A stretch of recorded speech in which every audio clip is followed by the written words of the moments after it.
How's it going, everyone? This is your boy Raptor, and welcome to the Freak Show. So, the question that we are asking ourselves today is the AR-15 a weapon of war? Short answer? Yeah, it is. Also a short answer? Maybe? Look, any lethal object is a weapon of war, especially if you're trained to use them. Let's break it down a little bit more. What is the AR-15? Well, it's a long-barreled rifle that has a semi-automatic fire. I can give you the gas-operated, air-cooled, blah, blah, blah, blah, blah. No one gives a shit. That's not what we're talking about. It fires 223 rounds. It can fire 30 of them very quickly, and then you have to reload, as long as you're not using one of those shitty little 10-round mags. So what's the deal with it? Why are we having this argument? It's perception. So the primary difference between the M16 and the AR-15 is giggle mode. Giggle mode is what happens when you go auto fire. Or on some models, it's a 3-round burst.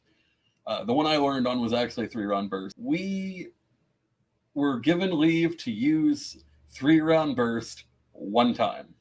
And that was simply so that they could get it out of our system. And that lesson stuck with me because I saw my barrel doing this number as I was firing 3 rounds. Because no matter how little kick the M16 has, and therefore the AR-15, it's still giving you some barrel manipulation when you're putting rounds through that quickly. So what's the functional difference? The M16 fires a 5.56 round. The AR-15 fires a 2.23 round, though at least like 40% of them, in my experience, also fire 5.56. That number might be not accurate. That's just my experience. I'm not researching this. It's a moot point. The difference between a 5.56 and a 2.23, you can't shoot a 5.56 from a 2.3. The difference between a 5.56 and a 2.23, you can't shoot a 5.56 through a 2.23 chamber. You can shoot a 2.23 through a 5.56 chamber. Functionally, they're doing the same thing. You're putting a bullet downrange quickly. It's a really good armor-piercing bullet. It's actually better than the 7.62 because it's designed to pierce plates, whereas a 7.62 is going to hit a plate and crack it a lot more than a 5.56, but the plate is going to absorb that first round, maybe the second a lot better, whereas a 5.56 has a better chance of getting through the plates. None of that really matters for most people because how often are you firing at someone, let alone someone with plates? But if we're talking about this being a weapon of war, then we need to consider those things. Is the AR-15 going to put you on the same level as a soldier with an M16? Weapon-wise, yeah, for the most part it is. You have an AR-15 and your opponent has an M16, it's probable that your opponent's a cop or a soldier or Marine, airman, seaman, whatever. Spaceman? What are they going to call the Space Force? Here's the deal. At the end of the day, I don't think that this argument that we have about the AR-15, is it a weapon of war, is it not? Who cares? The thing is, the Second Amendment isn't about hunting rifles. It's about weapons of war.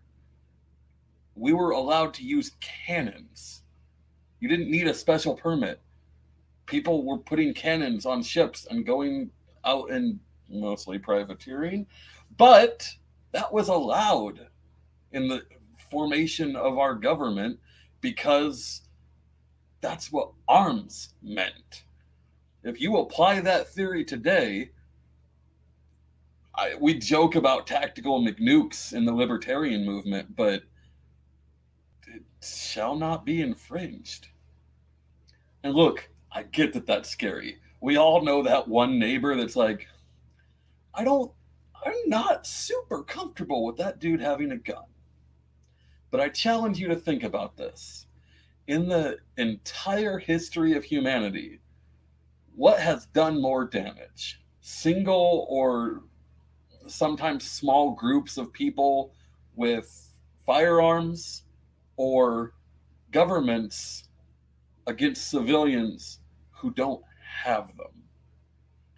Make no mistake, the Second Amendment is purely about maintaining our ability to strike fear into our government. Because when people fear their government, there is tyranny. But when governments fear their people, there's liberty. Have a good one, everyone.